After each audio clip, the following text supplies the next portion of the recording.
Era el regalo ideal, me decía por enésima vez mientras llevaba la caja envuelta con papel colorido y una tarjeta que decía feliz cumpleaños Diana. Llegué a la fiesta de mi amiga muy animada, realmente quería ver su expresión cuando abriera el paquete, pero tenía que esperar puesto que apenas comenzaba la celebración. Después del show de payasos, la merienda, el pastel, sus típicas mañanitas y algunos juegos infantiles llegó el momento que más deseaba, la apertura de los regalos. Uno a uno los fue destapando con energía, rasgando el papel y tirando a un lado los moños mientras descubría lo que había en el interior de cada caja o bolsa que le habían llevado. Ropa, peluches, chocolates, libros de colorear y dulces era lo que hasta ahora encabezaba la lista de lo que había recibido. Finalmente le tocó el turno a mi paquete multicolor, lo vio, leyó la tarjeta y luego lo abrió sacando de su interior lo que consideraba el mejor regalo, una muñeca mediana de porcelana sobre una base musical. Ella se emocionó y puso la expresión tal y como la había imaginado, reí y aplaudí ante su alegría y le revelé que había sido yo quien le había hecho tal obsequio. Ella en agradecimiento me abrazó y me dijo que era la mejor amiga que podía tener. Todo había sido como lo había planeado. Habían pasado 3 semanas desde que hubiera asistido a la fiesta de cumpleaños. Todo seguía transcurriendo normal y hasta rutinario en mi vida. Estaba columpiándome despreocupadamente cuando escuché el grito de mi madre diciendo que tenía visitas. Deteniendo mi balanceo, volteé a ver en la dirección donde estaba y vi a mi amiga en la puerta a su lado. Sonreí ampliamente puesto que pensé que había venido para jugar. Después de saludar a su mamá, corrí con Diana y le propuse jugar en los columpios. Ella aceptó pero no parecía estar bien, me siguió en silencio y caminando lento mientras que yo le platicaba sobre las cosas buenas que me habían pasado en el día. Al llegar a los juegos ella volteó a todos lados como asegurándose que nadie estuviera cerca, tomó mi mano y me jaló detrás del árbol de nogal que había en la parte trasera del patio. ¿Qué pasa?, le pregunté, pero ella me silenció poniéndome su mano en mi boca. Cállate.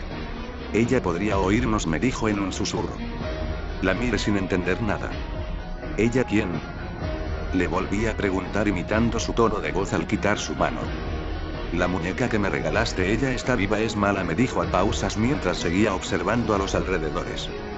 La observé fijamente esperando que se tratara de una broma, pero su expresión me decía que no era así, sobre todo porque se miraba realmente preocupada. Diana, ya tenemos 10 años, ambas sabemos que las muñecas son solo juguetes y que no pueden estar vivas. No, te equivocas, esta sí. Es mala. Cuando me pasa algo malo como caerme o que me pegue, ella se ríe. El otro día trató de matarme. Me aseguró mientras me tomaba de los hombros agitándome. Suéltame. Me lastimas y no sé de qué rayos hablas. Grité empujándola y levantándome. No sé qué te pasa, pero estás loca. Las muñecas no pueden matarte. Me di la vuelta y fui corriendo a donde estaba mi mamá platicando con la mamá de mi amiga. Me preocupaba lo que decía y tenía que contárselos para que la ayudaran. Sin embargo, no pude llegar muy lejos porque ella había corrido tras de mí y jalándome de mi trenza me tiró al suelo poniéndose sobre mí viéndome bastante alterada. Es tu culpa, tú la trajiste. Me gritó al tiempo que me jalaba del cabello con fuerza. Por tu culpa ahora no puedo dormir, ni jugar, ni comer, te odio. Gritó golpeándome cabeza contra el suelo una par de veces mientras yo me removía abajo de ella queriendo escapar. ¡Ah! ¡Auxilio! Mamá, mamá. Decía mientras trataba de empujarla y sacármela de encima. Nuestras madres llegaron casi inmediatamente, me quitaron de encima de Diana, quien seguía aferrada a mi cabello y me gritaba cosas histéricas. Su mamá se alteró y se la llevó disculpándose mucho por el comportamiento de su hija. A mí me revisó la cabeza mi papá para ver que no tuviera sangre, afortunadamente solo tenía dolor por los jalones que me dio. A la semana siguiente mi mamá se enteró por una vecina que Diana había muerto. Se había caído por las escaleras y se había abierto la cabeza con el borde de un escalón. Yo no lo podía creer. Si apenas hacía unos días ella había estado en mi casa y ahora me decían que había fallecido. ¿Cómo podía ser posible? Mi mamá fue al funeral que por petición de la familia se realizó en la casa de sus padres. Aunque quería ver dentro de la caja, me lo prohibieron porque decían que podía ser traumático para mí, así que para poder desaburrirme fui a la habitación de la que fuera mi amiga. Entré con cuidado y sin hacer ruido. Conocía bien ese cuarto porque habíamos jugado muchas veces ahí. Era el mismo lugar, pero sin embargo se sentía diferente, como si también hubiera perdido vida. Observé los juguetes, incluso aún tenía pegada en la puerta parte de la manta de su cumpleaños. Me sentí triste y sin poder evitarlo comencé a llorar, me senté en el suelo y lloré poniendo las manos en mi cara para que no se escuchara. Un ruido me hizo levantar la vista. Era una risa. Me fijé alrededor para buscar de dónde venía aquello, pero solo se escuchó nuevamente una risilla entre infantil y tétrica. Creí que se trataba de mi imaginación, por lo que decidí que era mejor irme de ahí antes que alguien me descubriera, además de que realmente sentía que algo no andaba bien en ese lugar. Esa noche en mi casa aún no podía creer lo que había pasado, realmente me parecía algo imposible que la que fuera mi amiga desde el jardín de niños ahora ya no volvería a jugar o a reír conmigo. Me sentí mal porque la última vez que nos vimos habíamos terminado peleando. La muñeca que me regalaste está viva. Es mala. Intento matarme.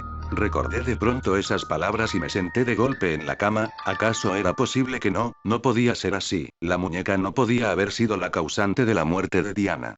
Observé mi habitación a oscuras y sentí un escalofrío recorrerme. ¿Y si era verdad? ¿Y si realmente había sido asesinada? Si eso era cierto, entonces, ¿dónde está la muñeca ahora? Me pregunté a mí misma sintiendo como mi corazón se oprimía. Me quedé así por un par de minutos, tratando de calmarme. No podía dejarme llevar por la sugestión de que una muñeca podía asesinar personas. Respiré hondo para luego recostarme de nuevo. Debía dormir o terminaría volviéndome loca. Cerraba y abría los ojos parpadeando lentamente mientras contaba ovejitas para dormir, con cada una que contaba daba un parpadeo. Mi mirada se perdía entre la puerta del ropero, la cual me pareció que se abría cada vez más. Para cuando cerré los ojos cansada no noté que la puerta realmente se había abierto en su totalidad y que una sombra había salido para avanzar hacia mi cama. Ahora estaba en el mundo de los sueños pensando en las últimas palabras de Diana. A la mañana siguiente la mamá de Lucky fue a despertar a su hija para que fueran juntas al entierro de su amiga Diana, pero al entrar lo que descubrió la hizo gritar con horror. La pequeña estaba muerta en su cama en medio de un charco de sangre que salía de una herida profunda en su garganta, misma que había evitado que gritara. En la mano de la niña se encontró unas tijeras cubierto del líquido carmesí. Las autoridades atribuyeron el suceso como un suicidio debido al trauma que de seguro había sufrido la menor por perder a su mejor amiga y que había actuado así en un momento de depresión. Aun y cuando los padres negaban que su hija pudiera hacer algo parecido, ese fue el veredicto final.